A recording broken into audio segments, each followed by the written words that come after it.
I'm Chase Sr. Here's what we have coming up on today's San Francisco 49ers report. Let's ride. A Fred Warner trade to the New York Giants. This is insanity. This is crazy. We have to talk about this. There's also a lot of major trade buzz across the NFL. This week alone in the lead up to free agency, we've seen a handful of trades across the NFL. How does that impact the Niners and new injury data release? The Niners, once again in 2025, one of the most injured teams in football.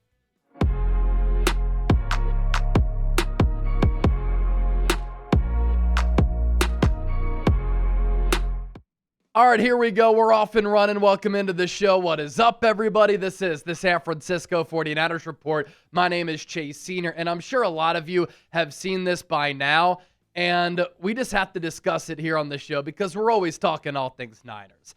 I know this sounds crazy, but could the San Francisco 49ers trade all-pro linebacker Fred Warner, part of the fabric of the Bay Area and this organization, to the New York Giants?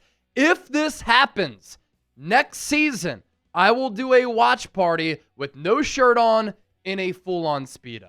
I don't think there's any chance that the 49ers would do something so dumb and trade away one of the best players in franchise history. But Art Stapleton, who covers the Giants and has a large following, sent out a series of tweets yesterday.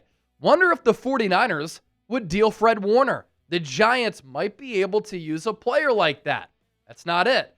I don't know if San Francisco will trade Warner. Heard they might consider it if somehow they could get Dre Greenlaw back in the fold. I'm not playing games like some are suggesting on here. Art Stapleton, I think you are playing games because I don't see any scenario in which this would make sense for the 49ers in 2026 and beyond, and this would have major negative ramifications. As we know, though, on the other side of the United States from the Bay Area, this is a new era for the New York Giants. John Harbaugh, after 18 seasons in Baltimore, has taken over as head coach of the G-Men, and he has full control of the organization. When I was at the NFL Combine last week, a lot of the chatter was that Harbaugh has really taken the reins of the organization. His general manager, Joe Schoen, has kind of taken a step back, doesn't have as much power or say. And in just watching John Harbaugh speak with the media, watching how he's controlling things, this is a guy who has grabbed this organization by the neck. And if you're the Giants and a Giants fan, this is what you need, right? Because this organization has been a dumpster fire really since Tom Coughlin left, after leading New York to not just one Super Bowl championship over Tom Brady, Bill Belichick, and the Patriots, but two, and both of those Super Bowl titles, some of the best Super Bowl victories that we've seen in the history of this beautiful game. Why Art Stapleton, I think, is talking about a middle linebacker acquisition here from the Giants' perspective, John Harbaugh's teams have always been built with a marquee man in the middle, manning that middle linebacker spot. So what the Giants are not going to do as they rebuild this organization, and they've got some intriguing pieces. Jackson Dart, Cam Skattebo, Malik Neighbors, Brian Burns, a couple of good players on both sides of the rock, is patch together the middle linebacker spot. So I expect New York to be in the running for a linebacker, but not Fred Warner. But you look at the middle linebackers that John Harbaugh had and acquired when he was the head coach of Baltimore: Ray Lewis, first-round pick. C.J. Mosley, first-round pick. Patrick Queen was a great linebacker for Baltimore. Premium draft capital was used on him as well. And then Roquan Smith was a huge acquisition for the Ravens. And all of those players, either Pro Bowlers or All-Pros. So from the Giants' side, as they look to rebuild this defense and get this team back on track and back to their winning ways, because they're one of the more historic organizations in the National Football League, they want a middle linebacker.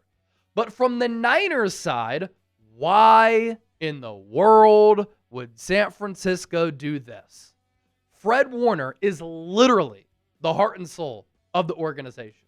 He is one of the best players right now in the NFL. He's going to be a future Hall of Famer. And of course, he's one of the best players in the history of this illustrious organization.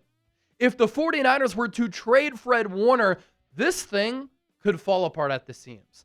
It doesn't just negatively impact you on the defensive side of the ball, but culturally, in the locker room, I think it would take a long time for this Niners organization to recover. And just last offseason, the Niners made Fred Warner the highest paid linebacker in football. And with that tweet from Art Stapleton, this plan for San Francisco would revolve around replacing Fred Warner with Dre Greenlaw. Fred Warner, prior to breaking his ankle last year, since getting drafted in 2018, had missed one game in his career. And it was an unlucky injury against Tampa Bay he got rolled up on by Jair Brown. He has been the face of durability. Dre Greenlaw at his peak has been a really good linebacker, underrated. At times he's played like an all-pro, but he's been injured a ton. Just last year with Denver, coming off injury-plagued seasons with the Niners, he was also injured with the Broncos. You can't replace Fred Warner. He is irreplaceable. 6 games last year, he was once again playing at an all-pro level, and I thought that he could be in the running for Defensive Player of the Year. He graded out as one of the best defensive players in football, and in 6 games, 51 tackles, 2 TFLs, 2 forced fumbles. And then you look at the stretch of consistency the prior 3 years, how disruptive he's been, picking off passes, forcing fumbles with that peanut punch, ranging sideline to sideline, and excelling as one of the best coverage linebackers that we have ever seen. What is more realistic for the Giants is either making a move in free agency, a cheap holdover plan like DeMario Davis, and or drafting Ohio State linebacker Sonny Styles at 5, who had a great NFL combine testing-wise, earned a perfect 10 relative athletic score, and he would be a cost-controlled asset for New York for the next 4 to 5 seasons. So this is crazy. I don't think there's any chance that it happens. If it does, I will rock a Speedo and be damn near naked here for a live stream. So if you want to keep All-Pro Fred Warner in the Bay, I hope it's everybody who's watching this show. If you're not a Giants fan, I want you to hit that thumbs up icon and like the video. Let your voices be heard on this show. Speaking of Fred, anytime the Niners pick up a dub, you know how Fred Warner goes to the nearest camera? He throws up the dubs and says, "Dub City!" We've got hoodies available. This is the design. That logo will be on the left pec. We also have shirts available, and we have sold dozens and dozens of these all across the globe. Really appreciate everybody who has purchased a Dub City shirt. So get our Dub City collection right now. All you have to do is use that link down below. It's on our Chat Sports store, chatsports.com/dubcity. Chatsports.com/dubcity. You can wear this forever because Fred Warner is an all-time legend. He is timeless, and the design is absolutely awesome. A lot of movement across the NFL this week, and today we saw another blockbuster trade go down. Tom Pelissero with the official trade details for this trade between the Chicago Bears and the Buffalo Bills. Done deal. The Bills are sending a 2026 second-round pick to the Bears for wide receiver DJ Moore and a 2026 fifth-round pick per sources, a pick swap that gives Chicago extra draft ammo and Buffalo a new wide receiver. Buffalo is desperately needed to upgrade at that wide receiver spot. They made calls for A.J. Brown, but A.J. I think is going to go for a first-round pick, especially with DJ Moore going for a second. So that cost probably a little bit too rich for Buffalo, but I think Brandon Beane may have gotten fleeced once again. DJ Moore's a really good player. Buffalo needed to upgrade at wide receiver, as I said, but I don't think he's a number one wideout. I think Buffalo still needs to address the wide receiver position. They've got DJ Moore, Khalil Shakir, Keon Coleman, if he can ever get it together. But I think they need another wideout there. And so the NFL trades that we have seen this week, DJ Moore traded to the Bills, Trent McDuffie traded to the Rams. These are 2 Pro Bowl, all-pro caliber players. David Montgomery, a really good running back, alongside Jahmyr Gibbs, and prior to that with the Bears, he got traded to the Texans. He's going to replace Joe Mixon, who didn't play all of last year because of a mysterious injury. And then a good offensive lineman, Titus Howard, traded to the Cleveland Browns. He's going to be one of their offensive tackles for a team that lost and let go of all of their starting offensive linemen from last year. And so we segue from that to more trade buzz. According to Jordan Schultz, friend of Chat Sports, watches our content. Appreciate it, Jordan. He tweeted this moments ago.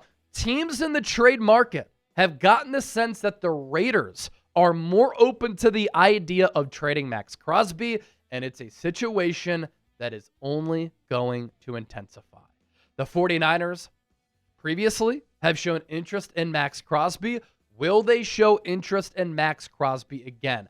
I actually don't think this makes a ton of sense for the Niners. I know they need to upgrade their pass rush for a team that finished dead last in sacks last year, but by the time that the 2026 season comes around, Crosby's going to be 29 years old. His cap hit is north of $30 million. He has ended the last 3 seasons hurt, and while he's one of the best defensive players in football, the Niners would have to give up at least a first-round pick, maybe a first and a second, and they're trying to build through the draft right now with players who are under affordable contracts on those rookie deals. So my read right now, the Chicago Bears saved $16.5 million by trading away DJ Moore. Stud center Drew Dahlman earlier this week shockingly decided to retire. That opened up additional cap space for Chicago. Look out for the Bears to put on a full court press and to put on the full court pursuit of trading for Maxx Crosby. That is a team that won a playoff game last year over the Green Bay Packers. The arrow for that team is pointing up. They still have Caleb Williams on a rookie contract. They have a lot of talent all across the roster. While they won a bunch of one-score games last year, they need to improve the defense. They need to upgrade their pass rush, and Maxx Crosby fits where Chicago is right now, going all in and trying to compete for a Super Bowl while that quarterback is on that rookie contract. Plus, by getting another second-round pick back for the DJ Moore trade, they have additional ammo to give up for Maxx Crosby. Let's round out with this. New injury data is out from the 2025 NFL season, and once again, the San Francisco 49ers were one of the most injured teams in the National Football League. Aaron Schatz always does a great job of compiling some of this data, and here's where the Niners ranked this past season. San Francisco, when looking at adjusted games lost the 6th most offensive games due to injury and the 5th most games on defense per Aaron Schatz. This comes after a year in which the Niners were the most injured team in the National Football League, and the 49ers were one of 3 teams to finish in the top 10 in adjusted games lost and still make the playoffs alongside the Los Angeles Chargers and the Houston Texans. Since 2013, the 49ers have been one of the most injured teams in football. This needs to get fixed. It is costing Jed York a lot of money. It is costing the Niners an opportunity to compete at the highest level because they are dealing with consistent injuries year in and year out. But it seems like the Niners are not going to do anything to fix this. They're not going to move the practice field, it looks like, to get away from the electrical substation. And they are not doing anything with their athletic training staff. Nothing. They are going to run it back once again with the same strength and conditioning coaches and the same athletic training staff. What is the definition of insanity? Doing the same thing over and over again and expecting different results. For the Niners and Niner fans, this is unfortunate because the data goes all the way back to 2013. It is a very long sample size, and the Niners continue to just think it comes down to bad luck, which at this point, it's just not the case. Too many injuries for too long over a stretch of time to just chalk it up as bad luck. Crazy. Hopefully in 2026, they can actually stay healthy, but who the hell knows? Don't forget to give me a follow on X, Instagram, TikTok at Chase_Senior. You can find me on Facebook, Chase Senior Chat Sports. I'm always talking about the Niners here on YouTube, and I'm always giving you additional Niners coverage on my social media pages.